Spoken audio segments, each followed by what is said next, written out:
Professional career ഒരു യുവാവ് കെട്ടിപ്പൊക്കുന്ന പ്രായമാണ് 30-32 വയസ്സ് എന്ന് പറയുന്നത്. എന്നാൽ ഉമർ ഖാലിദ് എന്ന JNU വിദ്യാർത്ഥി ഇന്നും ജയിലിലാണ്. വിചാരണ പോലും കൂടാതെ ഉമർ ജയിലിനുള്ളിൽ കിടക്കാൻ തുടങ്ങിയിട്ട് 4 കൊല്ലം പിന്നിടുകയുമാണ്. ജവഹർലാൽ നെഹ്റു സർവകലാശാലയിലെ മുൻ ഗവേഷക വിദ്യാർത്ഥിയായിരുന്ന ഖാലിദിന്റെ പേരിൽ ആരോപിക്കപ്പെട്ട കേസുകളിൽ ഇതുവരെയും കോടതി വിചാരണ പോലും ആരംഭിച്ചിട്ടില്ല. ഡൽഹി കലാപത്തിൽ ഗൂഢാലോചന നടത്തിയെന്ന് ആരോപിച്ചാണ് 2020 ഖാലിദ് അറസ്റ്റിലാവുന്നത്. കേസിൽ വിചാരണയോ ജാമ്യമോ ഇല്ലാതെ ഖാലിദ് ജയിലിൽ കഴിയാൻ തുടങ്ങിയിട്ട് 1000-ലധികം ദിവസങ്ങൾ പിന്നിട്ടു. 8 തവണ തുടർച്ചയായി ഉമർ ഖാലിദിന് ജാമ്യം ലഭിക്കാതെ പോകുമ്പോൾ നീതിന്യായ വ്യവസ്ഥയും കൂടി തടവിലാക്കപ്പെടുകയാണ്.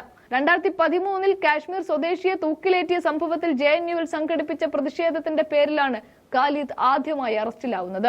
ഖാലിദ് ഉൾപ്പെടെ 5 വിദ്യാർത്ഥികൾക്ക് നേരെ രാജ്യദ്രോഹം ചുമത്തിയാണ് അന്ന് അറസ്റ്റ് ചെയ്തത്. മറ്റൊരു വിദ്യാർത്ഥികൾക്കൊപ്പം പോലീസിൽ കീഴടങ്ങിയ ഖാലിദ് മാസങ്ങൾക്ക് ശേഷം ജാമ്യം ലഭിച്ചിരുന്നു. അന്ന് രാജ്യദ്രോഹ കുറ്റമായിരുന്നുവെങ്കിൽ 2020 സെപ്റ്റംബർ 13 അറസ്റ്റിലാവുന്ന ഡൽഹി കലാപത്തിന്റെ ഗൂഢാലോചനയുടെ പേരിലാണ്. ഫെബ്രുവരി 23 മുതൽ 25 വരെ ഡൽഹിയിൽ നടന്ന വർഗീയ കലാപവുമായി ബന്ധപ്പെട്ട് ഫയൽ ചെയ്ത 750 FIRകളിൽ ഒന്നായിരുന്നു ഡൽഹി കലാപ ഗൂഢാലോചന കേസ്.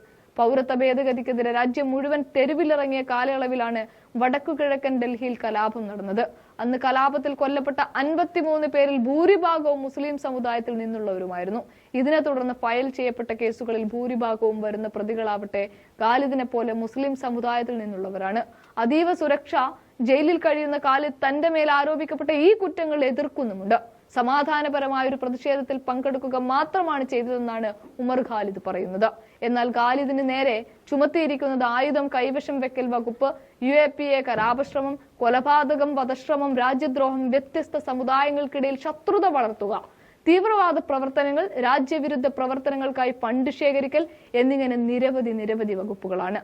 ഖാലിദിനെതിരെ ചുമത്തിയിരുന്ന 2 കേസുകളിൽ ഒരെണ്ണം ഒഴിവാക്കപ്പെട്ടു എങ്കിലും മറ്റൊന്നിൽ ഇതുവരെയും വിചാരണ പോലും ആരംഭിച്ചിട്ടില്ല എന്നതാണ് വസ്തുത. ഖാലിദിനെതിരെ വിചാരണാ കോടതിയിലും ഡൽഹി ഹൈക്കോടതിയിലും ഹാജരാക്കിയ തെളിവുകൾ ദുർബലമാണ് എന്നാണ് നിയമവിദഗ്ധർ പറയുന്നത്.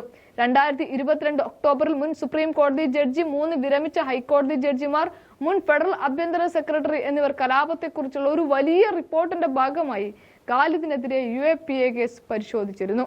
തീവ്രവാദ കുറ്റം ചുമത്താൻ തക്ക തെളിവുകളൊന്നും ലഭിച്ചില്ലെന്ന് ഇവരുടെ റിപ്പോർട്ടിൽ വ്യക്തമാക്കുന്നുണ്ട്.